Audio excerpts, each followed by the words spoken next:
ఇంట్లో 5గురు పిల్లలుంటే సందడి సందడిగా ఉంటుంది. ఈ 5గురు పిల్లల్లో ఎవరు ఎక్కువ అల్లరి చేసేవాళ్ళు? అంత అల్లరి లేదండి. కొంచెం ఈయనే అల్లరి. అమ్మ ఇక్కడ ఒకటమ్మా, అల్లరికి, హుషారుకి, చలాకితనానికి, చిలిపితనానికి ఆ తేడా తెలుసుకుని చెప్పమ్మా. అల్లరి అంటే ఇప్పుడు నా ఇమేజ్ ఏమైపోద్ది, అల్లరి అంటే అల్లరుడు అని. నేనేమో చాలా రావుడు మంచి బాలుడు అనేలాగా నా ఇమేజ్ ఇది. నేను అలాగే చెప్తుండేవాడిని. నా ఉద్దేశం అదే. నేనేమో అల్లరి నన్నే అంటే చలాకితనం, అమ్మ అల్లరి అనుకునేది. లేదండి, ఎక్కువ హుషారు కానీ చాలా బాగుండేవాడు అబ్బాయి. ఇంట్లో పనులన్నీ మీకు సాయంగా ఉంటారు? అవునండి, వాడే చేసేవాడు. అది ఇంట్లో ఎవరు ముట్టుకునేవాడు కాదు. మా నాగబాబు అస్సలు ముట్టుకునేవాడు కాదు. అన్నిటికీ నాకు ఆయన సహాయమే పాపం. నాన్న ఆయన ఉద్యోగం వెళ్ళిపోయారు. నేను పాక్కుంటూ అలాగా వెళుతూ వెళ్ళిపోయాను, నాకు తెలియదు. తర్వాత అమ్మ చెప్తుంటే లేదుగా మాత్రం కొన్ని కమ్మర కోలు ఉంది ఒక అది పెట్టి అది వెళ్ళి కూర్చోతా ఏడుస్తున్నాను రోడ్డు మీద. వెళ్ళేసరికి వాళ్ళు 3 years చెల్లెళ్ళకి ఇచ్చిన సలహా ఏంటి? అంటే ఇండిపెండెంట్గా ఉండమంటారు అమ్మ. ఎవరిని డిపెండ్ అవ్వద్దు, నీ పిల్లలు నువ్వే జాగ్రత్తగా నేర్చుకో, ఎవరినైనా చేయకు, డిపెండెంట్గా పెట్టండి అని ఆవిడ మాకు బాగా ఎప్పుడు ఎక్కువ చెప్తుండేది. నాకు కొంచెం టఫ్ టైమ్స్లో కూడా నీ పాటు నువ్వే ఉండాలి, ఎవరి దగ్గర ఉండదు, ఎవరింట్లో ఉండదు, మా దగ్గర కూడా ఉండదు, నీ ఇద్దరు కుటుంబం నువ్వే ఉండాలి. అది కష్టం కదండి అట్లా చెప్పడం. చెప్పారు, చాలా తక్కువ చెప్పారు. బట్ నాకు అదే ఇచ్చే ధైర్యం. ఇండిపెండెంట్గా అట్లా ఒకరి దగ్గర ఉంటే నీ గౌరవం తగ్గిపోతుంది, ఎక్కడ ఉండదు. అది చాలా నాకు చాలా ఇన్స్పైరింగ్ ఉండేది అమ్మ మాటలు. అది ఇప్పుడు కూడా అది చాలా హ్యాపీగా అనిపిస్తుంది అని చెప్పింది. అంతే కదా, ఇప్పుడు మనకి ఏదైనా రోగాలు వస్తే చేసేస్తాము, దాన్ని బాధపడుతుంది మనమే. బట్ తగ్గించే వాళ్ళు, కన్సర్న్ చూపించే డాక్టర్స్ ఒట్టుకోలు కింద కింద ఉండొచ్చు, కానీ పోరాడాల్సింది మనమే. నాకు సార్ కొంచెం ఏదో ఒక డిప్రెస్డ్ ఇదేదో వస్తే ఫేజ్ ఒకటి, నేనేదో ఇంకా మా అందరి నుంచి నేను సపరేట్ అయిపోయినట్టు ఒక సిచ్యువేషన్ వచ్చినప్పుడు అమ్మ నన్ను పట్టుకుని I'm there for your yes, ఎవరు నువ్వు అన్న ఎస్ అన్న ఫ్రెండ్స్ కానీ ఎవరైనా సరే ఎప్పుడు కూడా అలోన్గా మటుకు అనుకోకు, నేను నాన్న. ఆవిడ నన్ను పట్టుకొని ఇచ్చిన అఫెక్షన్ లేదా ఫీలింగ్ అసలు బలం అన్నమాట. ఇంకా ఏంటంటే ఏమన్నా చేయగలను నేను, పర్లేదు లైఫ్లో ఏదైనా సాధించగలను అని ఒక భరోసా తల్లి దగ్గర నుంచి రావడం అనేది నాకు ఎవరు అవసరం లేదనిపించింది. అంత స్ట్రాంగ్గా ఆవిడ సపోర్ట్, వెరీ స్ట్రాంగ్, అంత స్ట్రాంగ్ చేసింది నాన్న చెప్పండి. మా పిల్లల విషయంలో మేము కూడా మేబీ అంత స్ట్రాంగ్ కాదేమో, సెన్సిటివ్గా ఉంటాం, కానీ అమ్మ మటుకు చాలా స్ట్రాంగ్గా ఉండి మమ్మల్ని కఠినంగా ఇలాగే ఉండాల్సింది, ఇలా ఉండండి అప్పుడే మీరు నేర్చుకుంటారు. ఇక్కడ అమ్మ పాజిటివ్నెస్ గురించి మీకు మాట చెప్పాలి. అంటే తన బిడ్డలకే కాదు, ఈ రోజున మా రెండో పాప శ్రీజ కూడా తనకి లైఫ్ చిన్న డిస్టర్బెన్స్ వచ్చింది. ఆ టైంలో కూడా తను ఏముందంటే అప్పుడు నాన్న దగ్గరికి వెళ్ళాను, తను ఇచ్చిన భరోసా, తను ఇచ్చిన మాట వెళ్ళలేని ధైర్యం వచ్చింది నాకు. నాన్నమ్మ దగ్గర ఎప్పుడు కూర్చోస్తాడు అక్కడే పాజిటివ్ ఫీలింగ్ వస్తుందని నాతో షేర్ చేసుకుంటాను. తను మాతో చెప్తుంటే అనిపిస్తుంది, కరెక్ట్ అమ్మ ఏం పర్లేదమ్మా, లైఫ్ అంటే ఒకరితోనే అయిపోదు, ఆ ఒక్కరి వల్ల వాళ్ళ ఇన్ఫ్లుయెన్స్ తోటో వాళ్ళు మన మీద నియంత్రించడం కానీ మన బాధల్ని వాళ్ళు చేయడం అవుతాం.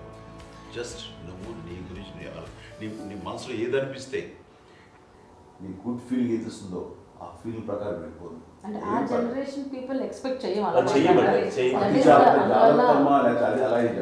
కాదు, ధైర్యం ఉండి అందరికీ ధైర్యం బాగా దూరుకొస్తారు.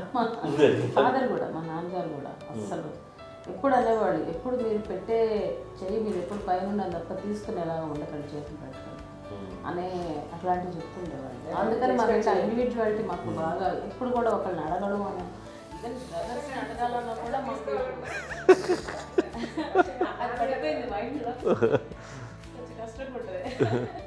సో నాకు అంటే ఆవిడ మా అమ్మ ఏదన్నా కొంచెం డిప్రెస్ అయినా నేను చాలా ఎక్కువ అమ్మకి షేర్ చేసుకుంటే, అన్నయ్య కూడా లేడు.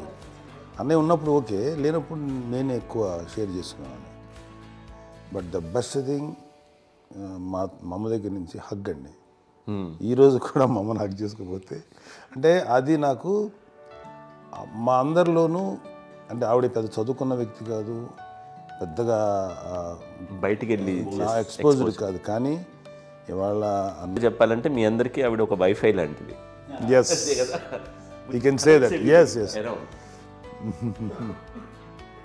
ఇంకొక అడ్వైజ్ కట్టండి, అమ్మ విషయంలో నేను గొప్పగా ఫీల్ అయ్యేది, కానీ చాలామంది పెద్దలు రిటైర్ అయిపోయి విశ్రాంతి తీసుకుంటున్నటువంటి పెద్దలందరూ కూడా ఆచరించే విధంగా ఒక విషయాన్ని నేను గమనించాను. ఇప్పుడంటే నా దగ్గర ఉంటుంది కాబట్టి ఉన్నాను. అమ్మ విడిగా ఇంకొక ఇంట్లో ఉండేది, 9 సంవత్సరాలు నాన్నగారు దూరం దగ్గర నుంచి ఉండేది. 5 సంవత్సరాలు ఒంటరిగా ఉండి నన్ను బిడ్డలందరూ ఎవరు మానవ వెళ్ళిపోయారు, నేను ఒంటరి అయిపోయాను అన్న ఫీలింగ్ అమ్మకు ఎప్పుడు ఉండేది కాదు. తర్వాత బిడ్డలు వాళ్ళ టైం బట్టి వచ్చి చూసుకుంటే సరిపోతుంది. అది వారమా, నెలక, 2 నెలక, అసలు ఒకసారి రాలేని పరిస్థితిలో ఉంటుంది. 5-6 నెలల పాటు ఇదే ఊళ్ళో ఉండి పక్క వీధుల్లో ఉండి ఎవరి పనులు వాళ్ళు బిజీగా ఉండి, ఎవరి షూటింగ్ వాళ్ళు బిజీగా ఉండి, ఎవరి ప్రొఫెషన్లో వాళ్ళు బిజీగా ఉండి, ఎవరి ప్రొఫెషన్లో వాళ్ళు బిజీగా ఉండి, తన సంసారం తను బిజీగా ఉంటాను. ఒకసారి అమ్మ ఏమీ ఫీల్ అయ్యేది, ఏంటమ్మా రావట్లేదు, అసలు పట్టించుకోవట్లేదు ఏంటి అంటే అంతేలేమ్మా అని ఇలాంటి నిరసన మాటలు కానీ, ఈసరింపు మాటలు కానీ, లేకపోతే న్యూనతాభావం కానీ ఇలాంటివి ఎప్పుడు అమ్మకు లేవండి. వచ్చారు అబ్బాయి ఏం చేసి పెట్టడా చెప్పండి అంటూ చాలా పాజిటివ్ ఉండి ఇప్పటికీ కూడా తను సపరేట్ ఇచ్చిన పాయింట్ ఎంతో అందరూ వేరే ఎందుకంటే అమ్మకి మోస్ట్ స్ట్రెస్ బస్టర్ వచ్చేసినా లేకపోతే రిలీఫ్ ఏంటంటే తన కిచెన్లో కూర్చొని వండుకు తింటాం, వండి అందరికి పెట్టాం. ఇప్పటికీ కళ్యాణ్ బాబు అక్కడక్కడ తిరిగేసి ఎక్కడో చేసి నిరసన చేసి అన్ని రకాలే చేసి వస్తే అమ్మకి చాలా జాలి. ఆడేదో ఇంకా మేము గుడ్లా కష్టపడుతున్నాం, కానీ ఆడి ఎంతగా వెళ్ళేదో మీ టీవీలో వాటిలో అది ఎక్కువగా చూపించేసరికి వాడే కష్టపడతారు, మేము కష్టపడలేదు ఫీల్ అమ్మకి. అందులో వాడు రాగానే ఎలా వచ్చావా అని అమ్మ ఎక్కడ కళ్యాణ్ బాబు అంటే ముందు అమ్మను కానీ ఎక్కడ కళ్యాణ్ బాబు తను ఎక్కడ ఉంటాడు, ఏ ఉంటాడు తెలుసు. అది తెలిసిన తర్వాత ఎక్కడ తను వాడికి ఇష్టమైన బిర్యానీ అవి చేసి చక్కగా పంపించి అన్నీ చేస్తుంది. అట్లాగా బిడ్డలకి పెట్టడమే తప్ప బిడ్డల నుంచి ఈ వయసులో ఎక్స్పెక్ట్ చేయడం లేకపోగా కొంచెం పట్టించుకోవట్లేదు అనే ఒక న్యూనత భావనలోకి వెళ్ళిపోయి సైకలాజికల్ డిప్రెస్ అయ్యే మదర్ మాత్రం కాదు. ఆ రకంగా మాకందరికీ భరోసా. మేము కూడా పెద్ద అయినా బిడ్డలు వాళ్ళ ప్రవృత్తి ఉద్యోగరీత్యాల వాళ్ళ వృత్తిరీత్యా వాళ్ళు దూరం అయిపోయి మనల్ని చాలా కమ్యూనికేషన్ గ్యాప్ వచ్చినా సరే బిడ్డలు నాకు దూరం అయిపోయి పట్టించుకోవట్లేదు. ఇలాగే చూసావా వెళ్ళి ఎంత ఇదిగా వదిలేయేవాళ్ళు గురించి ఇప్పుడు ఏమైపోయాను అన్న ఇంత కించెం బాధపడలేదు వాళ్ళకి అంటూ నెగిటివ్ సైడ్ ఆలోచించే విధానం లేనే లేదు. అది మా అందరికి ఎంత కంఫర్టబుల్ అంటే అంత ఎంత కాదు.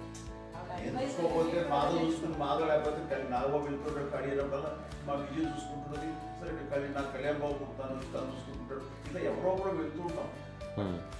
అమ్మ మాత్రం అది వెరీ గుడ్ హెల్దీ. నేను చాలా మంది తల్లిదండ్రులు చూశాను, అవును వాళ్ళు చాలా ఇబ్బంది పడుతూ ఉంటారు, పట్టించుకోవట్లేదు మేము అర్థం చేసుకోగలము కానీ వాళ్ళు వస్తే బాగుంటుంది కదా అనేది ఉంటుంది. ఫీల్ అవుతారు, అవును అలాంటి ఫీలింగ్ ఏం లేదు. పైగా బిడ్డలు వస్తే వాళ్ళు ఏం చేసి పెట్టాలా అనే ఆలోచన అది వెరీ హెల్దీ. చాలా మంది ఆచరించాల్సిన ఒక విషయం అనుకుంటాను. చిన్నప్పుడు అన్ని ఆనందాలేనా, మర్చిపోలేని దుఃఖాలు కూడా ఏవైనా ఉన్నాయా? అమ్మ చెప్పాలంటే ఓపికకి గృహిణిగా తన బాధ్యతలు నిర్వర్తించడానికి అండ్ అన్ని రకాలుగా టేకింగ్ కేర్. దీనికి ఒక మంచి ఉదాహరణ నేను చెప్పగలను. అది తలుచుకోవడం నాకు చాలా ఉద్యోగంగా ఉంటుంది, నాకు చాలా కంటితలు వచ్చేస్తుంది. అమ్మకి మేము 5 బిడ్డలు అండ్ పురిట్లోనూ 1 year పెరుగో 2.5 years పెరుగో. నేను ఎక్కడికి ఒకసారి హాస్పిటల్ ఈ మధ్యకాలంలో సరే అమ్మ మోకాల ఆపరేషన్ జరిగింది. అమ్మ నువ్వు కొంత బాధపడుతున్నావు, అసలు ఈ రోజున వచ్చిన మెడికల్ అడ్వాన్స్మెంట్ నీకు అసలు ఏ బాధ తెలియకుండా మోకాల ఆపరేషన్ రీప్లేస్ చేస్తారు అని వీళ్ళందరూ చెప్పాలి భయపడతాను. ఎందుకంటే ఫస్ట్ ఎలా నాకు సపరేట్ అవుతాను ఎలా చెప్పాలి తెలియదు. ఒక్క వీళ్ళంతా కలిపి నీ మాట వింటారు, మాట మీద అది కూడా నువ్వే చేయనివ్వండి. ఆ కోపం వచ్చేది, కోపం వచ్చి ఒకడు కొట్టేవాడు, కొడితే కోపం వచ్చేది తప్ప నేను వెళ్ళేవాడిని కాదు. అమ్మకి ఎప్పుడు ఏంటంటే ఒక ఇదే పని చేయడని, అంతే. నిజంగా ఏ పని చేసేవాడిని కాదు. అవునా? లేదు లేదు లేదు మహాప్రేమ. చూస్తున్నాను దగ్గర ముందు పెట్టినావు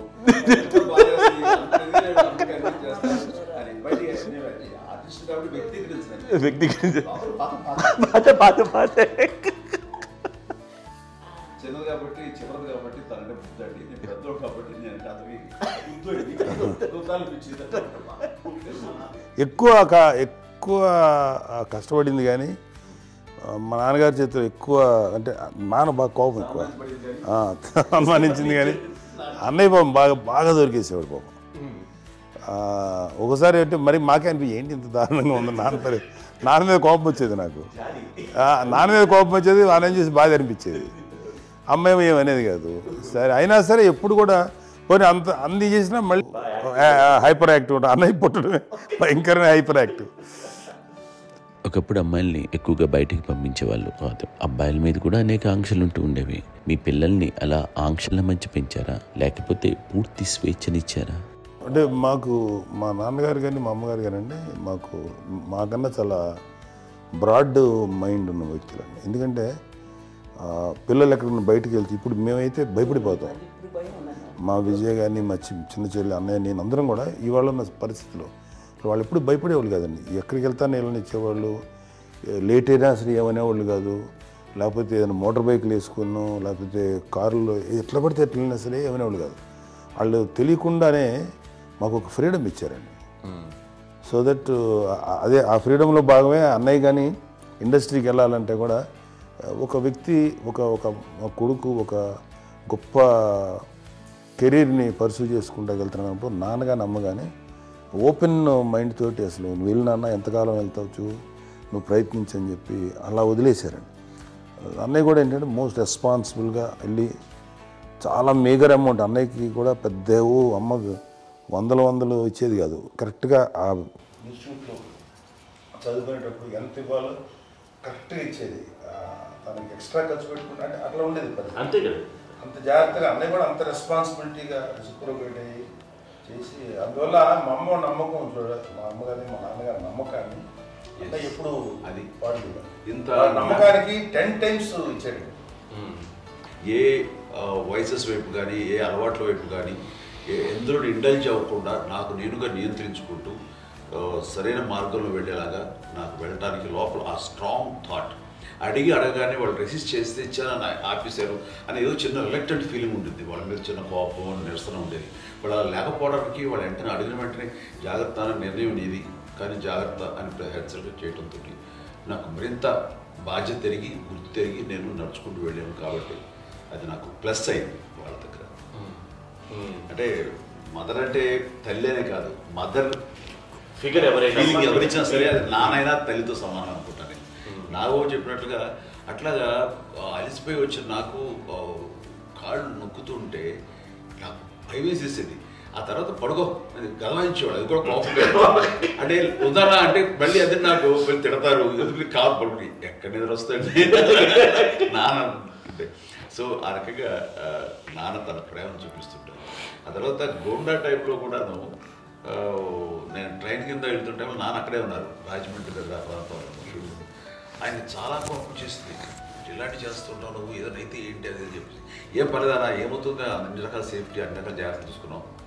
ఈ రోజు ఉన్నంత సేఫ్టీ అప్పుడు లేదు. అయినా సరే రేపు పొద్దున నీ కొడుకులు ఇలాంటి పరిస్థితుల్లో నీకు తెలిసి వస్తారు అప్పుడు అనేవాడు. ఎన్నిసార్లు అనేవాళ్ళు నాకు నిజంగానే మగధీర టైంలో గుర్ర పెట్టుకుని ఆ రోడ్డు మీద పడిపోయాడు అని అన్నప్పుడు నాకు ఆ ఫస్ట్ టైం ఆ ఫీలింగ్ కలిగింది. అలాగే పీటర్ హెయిన్స్ అనేవాడు ఫస్ట్ మగధీరలో జంప్ చేస్తారు, మోటార్ బైక్ జంప్ చేసినప్పుడు ట్రైల్లో పీటర్ హెయిన్స్ అంత హైట్ నుంచి 20 feet 25 feet హైట్ నుంచి పడిపోయి మొత్తాన్ని బోన్స్ని ఎరగొట్టుకుని వాడు 7 నెలల పాటు 1 year పాటు హాస్పిటలైజ్డ్.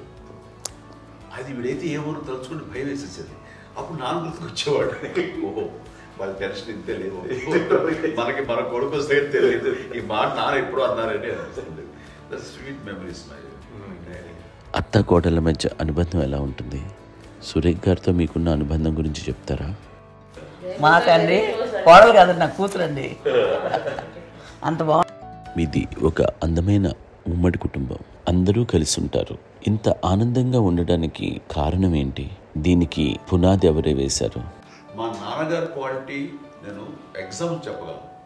అమ్మ వాళ్ళ ఇంట్లో పెద్దది, వాళ్ళ నాన్నగారు అంటే మా తాతయ్య గారు ప్రొహిబిషన్. ఇప్పటికీ అమ్మ కాకుండా 4 బిడ్డలు, అమ్మ తర్వాత అబ్బాయి తర్వాత 3 ఆడపిల్లలు.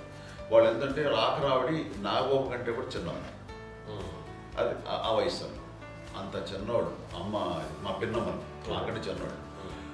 అలాంటి పిన్నమ్మల్ని ఆయన వీళ్ళ నాగ చనిపోయిన తర్వాత తన ఫ్యామిలీ అంతగా నాన్న పెంచారు. నాన్న కూడా అరాపురా శాలరీ మీద బతికేదే తప్ప కూడా కాదు. సో తనకు మిగిలిన దాంట్లో మళ్ళీ ఆ ఫ్యామిలీని చూసుకోవడం, మా అమ్మమ్మని చూసుకోవడం, వాళ్ళ మంచి చెడు చూసుకోవడం. వాళ్ళకు ఇల్లు మాత్రం ఉంది మొగల్తూరులో. ఆ ఇంట్లో వాళ్ళు అద్దెకు వస్తే ఆ కొంచెం డబ్బు నానిచ్చే డబ్బు, అక్కడ పొలం కొనిచ్చారు. ఆ పొలం ఇచ్చే డబ్బుతోటి అంతా బాగా చూసుకోవాలి తన ఫ్యామిలీ లాగా. అందరూ మ్యారేజ్ కాబట్టి నాన్న ఫస్ట్ సూత్రధారి. అమ్మ కూడా ఫ్యామిలీ బాండింగ్ టుగెదర్నెస్ అనేది స్ట్రాంగ్గా ఉండటానికి నాన్న ఏర్పాటు చేసినటువంటి బీజం. అది అమ్మ కంటిన్యూ చేస్తుంది. మేము ఇవన్నీ చూసి మేము నేర్చుకుని మేము టుగెదర్ అందునే we are very rich in terms of emotional bonding. ఇప్పటికే ఎవరికి ఏ కష్టం వచ్చినా, ఎవరికి ఏది ఇబ్బంది వచ్చినా సరే మొత్తం అందరం గురిపోతాం. ఏ లెవెల్గా వెళ్ళిపోయి మోర్ సపోర్ట్ చేస్తాం. అంటే వీ డోంట్ ఎక్స్పెక్ట్ ఇంకే అంతమంది ఏముంది ఒకరినొకరు భరోసా. అది మా ఫ్యామిలీ మేము వెరీ స్ట్రాంగ్ అని చెప్పాలి. పెద్దవాడు కాబట్టి అవకాశం నాకు వచ్చింది కాబట్టి అమ్మ ఇది ఎప్పుడు ఎవరు కొన్ని విషయాలు నాగబాబు సపోర్ట్గా ఉంటాడు. నాగబాబు ఉండి వాడు ఉంటాడు భరోసా. అలాగే ఆడపిల్లలు మీ అందరిలోనూ అమ్మని ఎవరు ఎక్కువ జాగ్రత్తగా చూసుకుంటారు? ఎందుకంటే ఎగ్జాక్ట్లీ మేము కూడా గమనించలేని సున్నితమైనటువంటి విషయం, లైక్ హెల్త్ విషయం కానీ, అమ్మ మూడు కానీ, అన్నయ్య ఎంత క్యాజువల్ ఎంత బిజీ ఉన్నా ఒక అమ్మాయి ఉంటుంది. అలాగే చాలా చిన్న చిన్న విషయాలు కూడా చాలా మెడికల్ ఇంట్రెస్ట్. అందుకని మాకు అన్నయ్య ఉన్నాడు, అన్నయ్య దగ్గర ఉన్న అమ్మ అంటే ఇంకా ఎక్కువ రిలాక్స్ అయ్యాను. అన్న దగ్గరికి వచ్చాక మేము అందరం చాలా కంఫర్ట్ అయిపోయాం. ఎప్పుడు ఎవరు కొన్ని విషయాలు నాగబాబు సపోర్ట్గా ఉంటాడు. నాగబాబు ఉండి వాడు ఉంటాడు భరోసా. అలాగే ఆడపిల్లలు ఇట్లా ఒకరినొకరు కాంప్లిమెంటింగ్ టు ఈచ్ అదర్ అండి. అవి ఒక్కరు కాదండి. అది వాళ్ళు అమ్మే చూపించే ప్రేమగా నేను చెప్పగలను కానీ బట్ దీని అందులో సూత్రధారి నాన్న తర్వాత అది అమ్మ మెయింటైన్ చేస్తారు. ఒకళ్ళు భరోసాగా ఉండేవాళ్ళు అంటే అందరూ కలిసి సపోర్ట్గా ఇది చేయడం. ఎందుకంటే వీళ్ళ పెద్దనాన్నగారి పిల్లలు కూడా ఆయన చూసేవారు. మా నాన్నగారు అన్నయ్య గారు నాన్నగారు వాళ్ళ బిడ్డలు కూడా వాళ్ళ ఇక్కడే బిడ్డలు కూడా ఉన్నారు. నేనే పెళ్లి చేశాను. వాళ్ళు కూడా అమ్మాయి వాళ్ళకి ఉంటుంది. మా చెల్లెలు కూడా వస్తే నేను అనుకోవట్లేదు. సూర్య కూడా ఉంటుందని నేను అనుకోవట్లేదు. అలాంటి గొప్పగా ఇది. అండ్ ఆ రకంగా షీఈ్ వెరీ చాలా గొప్ప జన్మం. అమ్మకి చిన్న మానసికంగా చిన్న ఏదో ఒక డిప్రెషన్ అది వచ్చింది. ఏదో నాన్న గుర్తుకొచ్చో, నాన్న లేరనో, లేకపోతే వాళ్ళ అమ్మగారు కూడా అదే టైం చనిపోయారనో, తన దగ్గర ఉంటారు. ఏదో ఉన్నప్పుడు మేము అందరం సపోర్ట్గా ఉండి మా కొన్నాళ్ళు నా దగ్గర ఉంటుందా అని చెప్పేసి అప్పట్లో అమ్మ వేరేగా ఉంది. ఉన్నప్పుడు ఒకటే మాట అమ్మ నీలాంటి గర్భం అంటే అంజనమదే గర్భం అని బయట ఎన్నోసార్లు నా ఫ్రెండ్స్ కానివ్వండి, బయట కానివ్వండి, కొన్ని సందర్భాల్లో మీటింగ్లో కానివ్వండి, స్పీచెస్లో కానీ అన్నవాళ్ళు ఎంతోమంది అన్నారు. వాళ్ళు ఆ మాట అంటే రీజన్ తెలుసా నీకు? కోటాల్లో ఎంతమంది తల్లులకు నీకు వచ్చిన అదృష్టం, నీకు లభించినటువంటి గౌరవం ఎవరు లభిస్తున్నాను. బిడ్డలు ఎంతోమంది చేత కొనియాడబడుతున్నారు, ఎంతోమందికి సహాయపడుతూ ఆ రకంగా వాళ్ళందరి యొక్క ఆశీస్సులు పొందుతున్నారు. కానీ ఎంతోమందికి నిరంతరం హెల్ప్ చేస్తూ వాళ్ళ ఇది చూసుకుంటున్నారు. అవి ఆ భగవంతుడు మీరు చేస్తున్న పూజలో ఉన్న ఆ భగవంతుడు మన నెక్స్ట్ తరాలకు కూడా మనకి ఇలాంటిది వారసత్వంగా ఇస్తూ అదే రకంగా కొనసాగించేలాగా మాకు అదృష్టం ఇచ్చారు. ఇంతమంది ఎవరు మీ నుంచి వచ్చిన వాళ్ళే మీకు వాళ్ళు. ఇది ఎంత గొప్ప గర్భం, ఎంత గొప్ప జన్మ అనేది. అలాంటిది నువ్వు ఇలా అవటమేంటి? ఎంతసేపు ఇది హై లెవెల్లో ఉండాలి నీ ఫీలింగ్స్గా నువ్వు కానీ. అంతే నువ్వు ఇలాగా కుంగిపోవడం ఏంటమ్మా చెప్పినప్పుడు ఇది నీది కాదు, నాది కాదు, నువ్వు నమ్ముకున్న భగవంతుడు నీకు ఇచ్చింది అనుకుంటావు కదా. నువ్వు ఆ భగవంతుడి కృతజ్ఞత తీర్చుకోలేక ప్రతిరోజు ఆయన ధ్యానించు, ఆయన పూజలో ఉండు, నీకు ఆయనే ధైర్యం ఇస్తాడు.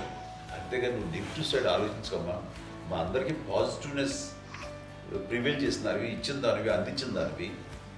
అలాంటి నువ్వు నెగిటివ్ వైపు వెళ్ళిపోకూడదు అంటే అంతే. మళ్ళీ అటుపక్క ఎప్పుడు గెలలేదు.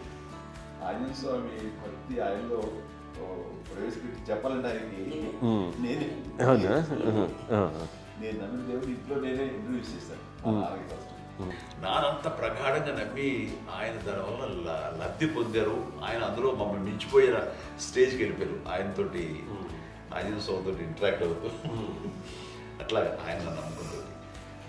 ఆయన నానంటారు అంతా నా గురువు, నా పెద్ద కొడుకు పెద్దోడే గురువు చాలు సార్